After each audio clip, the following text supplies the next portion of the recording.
Welcome back to the channel, everyone. Week 2 is officially over. Thank goodness. And if you watched that game last night, like I did, you were reminded about the feats of amazement that number 13 used to perform for us. That was a tough one to watch, honestly. It's going to take some getting used to seeing him in another uniform, as I'm sure it's going to be for a lot of you. But Browns fans, how about that hype? Ha! You guys looked like absolute shit. Super Bowl, my ass. Oh, that's funny. Same old Cleveland. Cleveland won, don't get me wrong, but, I mean, you're playing the Jets, who, how many quarterbacks did they have last night? And outside of that game, if you look at the lineup for Monday Night Football going forward, it is, it's going to be a lot of early Monday night sleeps. That's all I'm going to say. But I'm not going to dwell on the negative here. I have a lot of news and updates for you today in regards to the Giants organization.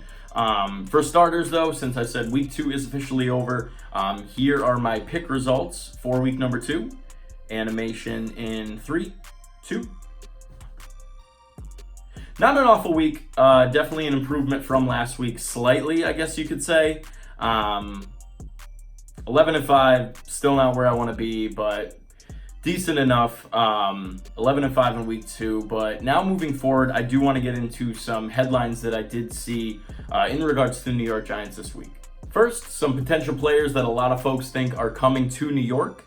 Then I'm going to go ahead and update you on some injuries to key positions on the Giants rotation. And then lastly, I want to dive into that whole Pat Shurmur press conference when he spoke on the quarterback of the future for the New York Giants. First of all, the Minkah Fitzpatrick sweepstakes is officially over. He has been dealt to the Pittsburgh Steelers, who are obviously, even with the injury to Ben Roethlisberger, looking very positively for 2019. Now, realistically, I didn't believe the Giants would really go after Minkah very hard. Not really a position that we were looking to fill at this point, the safety position. I mean, is he a massive upgrade to both Bethea and Peppers? Yes, but it's not really an area of major concern at this point. Our secondary has looked terrible, of course. You've heard me speak on that plenty.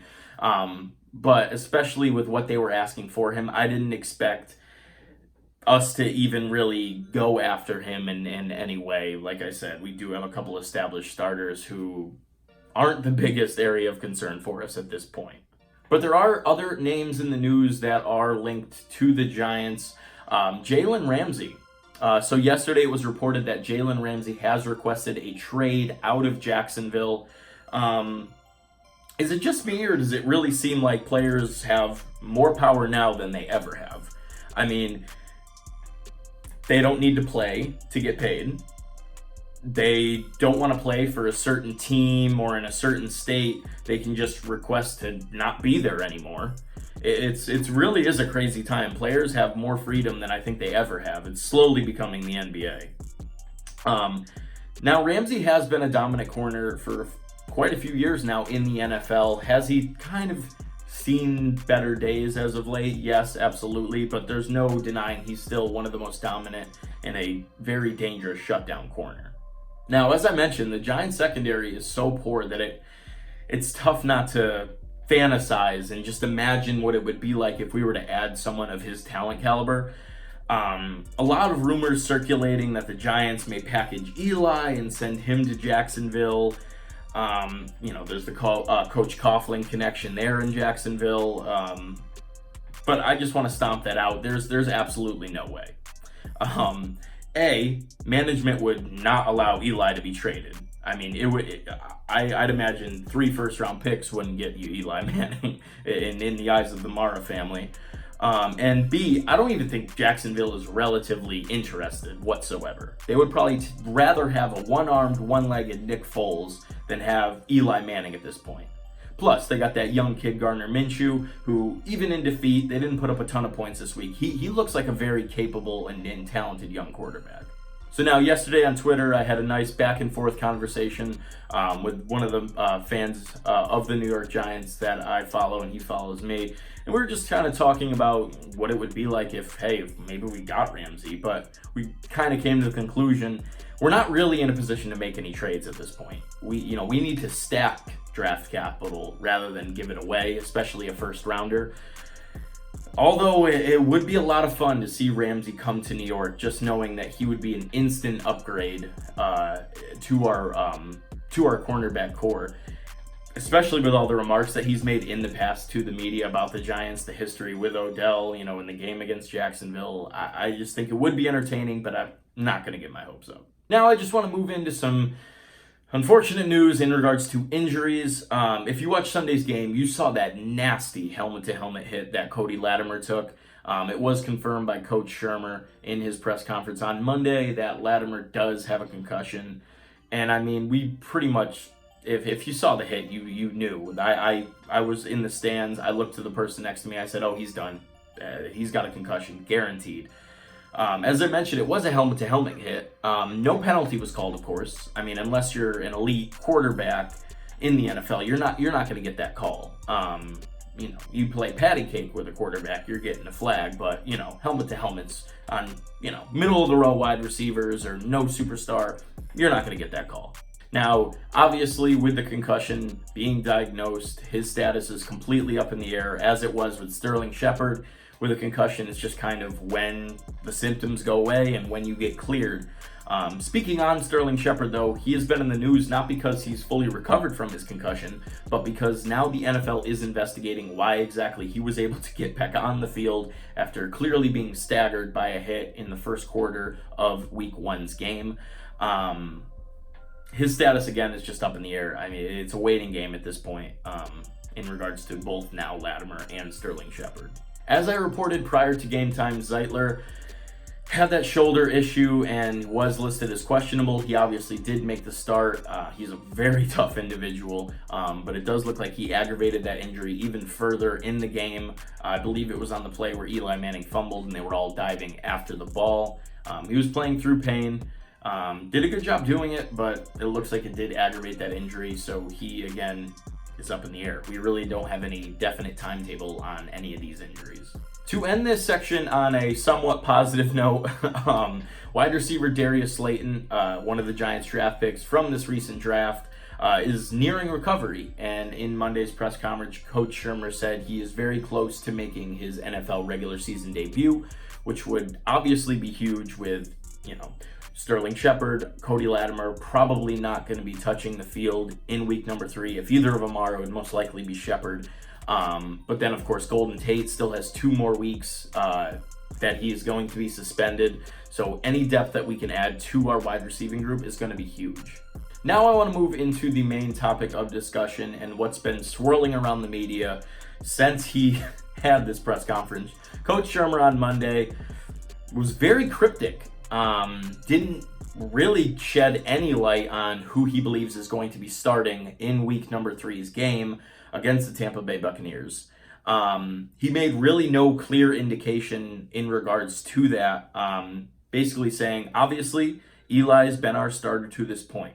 He continued to say, I'm not really ready to get into any of those conversations about any position. Now, by any position, he obviously was only talking about one position because everything else is kind of locked up. Although I would love to see Corey Ballantyne on the freaking field, but that's a discussion for another day.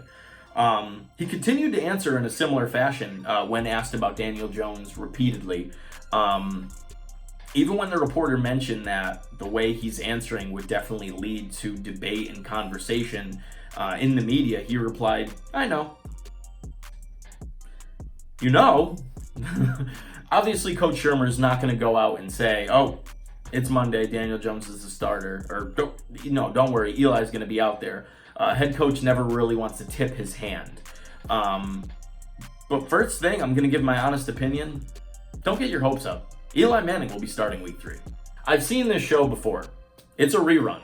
I've seen this episode multiple times. The debate will swirl all week and the media will go into a frenzy, and come game time, Eli Manning will be taking snaps. Simple. I've briefly covered this in my review video of the Bills versus the Giants, but honestly, the way I look at it, this is kind of how I see it going down at this point. Coach Shermer is afraid to bench Eli Manning. Upper management is taking this whole respect for Eli and what he's done for the organization a little bit too far at this point. I've mentioned it before. I was at the last home game of the past 3 seasons, and Eli got a standing ovation at the end of the game. He got the Eli, the chant as he ran off the field. That would have been a great send-off for 3 straight years. But he came back. Now, do I blame him? I would play quarterback until no one would sign me. I'm going to be collecting those checks until there's no option available. The way I see it, he's beginning to overstay his welcome at this point. As I said, the run off the field chanting Eli, that could have been your send-off. Now, would I love to see a fairy tale ending where Eli Manning brings the Giants through the playoffs one last time, goes off on a horse into the sunset, and wins another Super Bowl? Absolutely, duh. Who wouldn't want that? But it's just not realistic at this point. I believe just given the past history of what's been going on between coaches and Eli Manning, Pat Shurmur is afraid. And why wouldn't you be? Ben McAdoo, who arguably had more success than Coach Shurmur. Now, before you write in the comments, Ben McAdoo, terrible coach. Listen, winning and losing, regardless of who gets the most credit, is going to fall back on the head coach. Yes, I know our defense was the dominant force that year, last time we made the playoffs. And that's the reason that we were there. But at the end of the day, like I said, the head coach is kind of at the head regardless of who gets more credit. Coach Shurmur saw the backlash that came when McAdoo benched Eli Manning. Now, would it have been different if McAdoo started the young Davis Webb rather than Geno Smith? Most likely. But regardless, he got fired because he benched Eli Manning. Maybe if Geno came out and had a career day and we dominated and won that ballgame, it would have been different. But the fact that he benched Eli Manning and the move didn't work, he got fired. So rather than him putting himself in that similar situation, he's just going to let it play out and let Eli Manning play his way off the field. Now, by the looks of it, that's exactly what's going to happen. I mean, sure, how many weeks will it take is kind of up in the air, but eventually, after week after week after week, it becomes more palatable to upper management to make the switch to Daniel Jones. Now, I'm sure if you talk to John Mara, he's frustrated with the bad start, 0-2, blah, blah, blah, but in his mind, Eli's still the option. Now, don't get me wrong, I am not defending Coach Shurmur. It's not all on our offense. It's not all on our defense. Like I said, win or lose, it's on the head coach. Now, he doesn't really have a leg to stand on at this point, but until I see his playbook in the hands of a more versatile quarterback like Daniel Jones, I'm not going to make any assumptions. Now, with all of that being said, if Daniel Jones is named the starter for week number 3, I would expect the announcement to come out either today or tomorrow. If you want to give Eli Manning respect and you want to do this in the most gracious way possible, that's exactly how you would do it, either today or tomorrow. You want to make it early in the week. You do not want this thing to drag out until Thursday or Friday. You don't want the media gold mine to continue to write these articles and formulate a debate and take a stand on things. You want this to be squashed and the announcement to be made. We have enough distractions in New York. We do not need another one to build on top of. But that's all I got for you guys today. I mean, obviously, if any news breaks throughout either today or tomorrow, whatever comes up in regards to not only this situation, but any others within the Giants organization, I'll break that news to you and I'll keep you up to date. I hope you enjoyed the video. If you did, please leave a like on it. And sub to the channel if you haven't already. It is officially week 3. We have Tampa Bay this Sunday, so you know what videos to expect later on in the week. Full preview and predictions, the review of the game, and then, of course, my top 5 things to watch for. Later on today, they'll be on the lookout for the latest episode of New York Giants franchise in Madden NFL 20. But until next time, I'll see you in the next one, guys.